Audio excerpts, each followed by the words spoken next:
Hi అండి, అందరికీ నమస్కారం. వెల్కమ్ టు అమ్మ చేతి వంట. ఈరోజు రెసిపీ ఏంటంటే వెజిటబుల్స్తో ఫ్రైడ్ రైస్. ఈజీగా 15 నిమిషాల్లో అయితే మనం రైస్ వండి పెట్టుకుంటే ఈజీగా చేసుకోవచ్చు.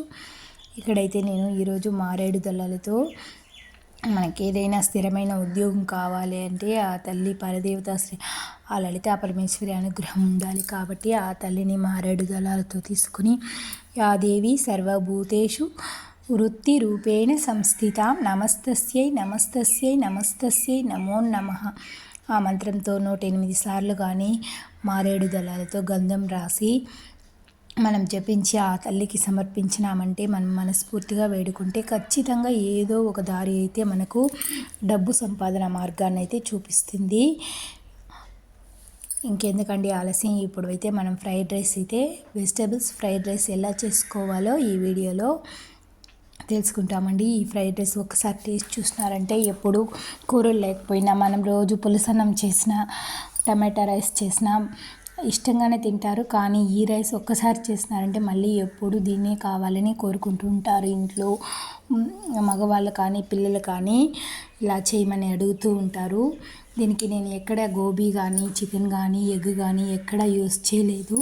వెజిటబుల్తోనే అయితే ఫ్రైడ్ రైస్ చేసుకున్నాను.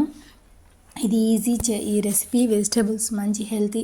దీంట్లో మనం ఫ్రైడ్ రైస్లో ఏమీ మనకు మసాలాలు ఎక్కువ లేకుండా హెల్తీకరమైన వాటినే వాడుతున్నాం కాబట్టి ఈ రెసిపీ హెల్తీకరమైన రెసిపీ అనే చెప్పచ్చు. అట్లాంటి మంచి రెసిపీని అయితే ఎలా చేసుకోవాలో ఈ వీడియోలో మనం తెలుసుకుంటాం. ఇది మంచి లంచ్ బాక్స్ రెసిపీ కూడా అండి. అంటే టేస్టీగా మనం బయట వెళ్ళినప్పుడు ఏదైనా కారంగా తినాలి అనుకున్నప్పుడు ఇలాంటివి చేసి తీసుకువెళ్తే మనం ఈజీగా అయితే క్యారీ చేయొచ్చు. ఇష్టంగా కూడా తినచ్చు. ఇక్కడైతే నేను వెజిటేబుల్స్ అంటే క్యాబేజీ, క్యారెట్, హాఫ్ క్యారెట్ తీసుకున్నాను. కొత్తిమీర, బీన్స్ కూడా తీసుకుని వెజిటేబుల్స్ అంతా అయితే కట్ చేసి అయితే ఉంచుకున్నాను.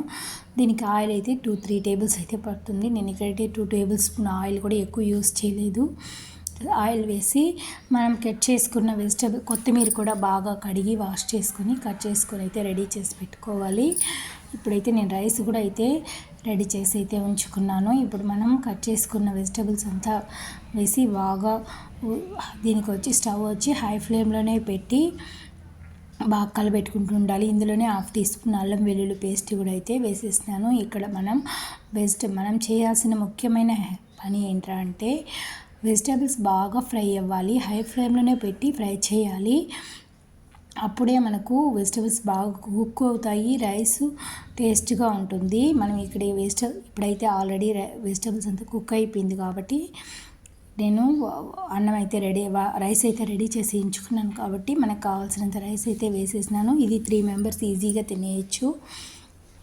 ఇందులో నేను కారపొడి అయితే 1/2 టీ స్పూన్ కూడా లేదు, ఇంకా కొంచెం తక్కువే వేసుకున్నాను. ఇందులో వైట్ పెప్పర్ పొడి 1/2 టీ స్పూన్, ఒక చిటికే బ్లాక్ పెప్పర్ పొడి, ఒక చిటికే, అంతే. కొంచెంగానే వేసుకోవాలి, ఎక్కువ వేసుకోకూడదు. కారమైనా కొంచెం ఎక్కువ వేసుకున్నా బాగుంటుంది, కానీ ఈ మసాలా పౌడర్ కొంచెంగా అయితే వేసుకోవాలి. నేను ఇక్కడ టేస్టింగ్ సాల్ట్ కూడా కొంచెం అయితే వేసుకున్నాను, తగినంత సాల్టు.